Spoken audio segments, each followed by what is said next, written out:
तर धनंजय मुंडे यांनी देखील आता जखमी शिवराज दिवटेची भेट घेतली। शिवराज दिवटेला समाधान मुंडे टोळीकडून मारहाण करण्यात आली। धनंजय मुंडेंनी रुग्णालयामध्ये जाऊन भेट घेतलेली आहे। शिवराज दिवटेला 10 ते 15 जणांनी मारहाण केलेली होती, त्याच्यावर प्राणघातक हल्ला केला। शिवराजवर अंबेजोगाईच्या एका रुग्णालयामध्ये उपचार सुरू आहेत।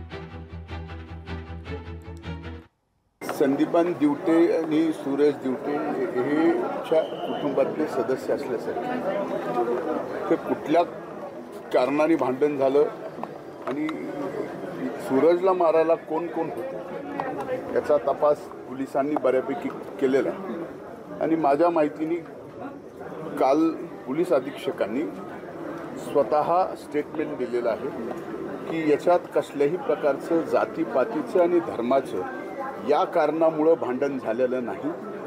आता त्याचं नेमकं कारण काय तर काही दिवसात पोलीस या ठिकाणी नक्की सांगतील। लोकशाही मराठी ऐका, पहा, जागरूक रहा।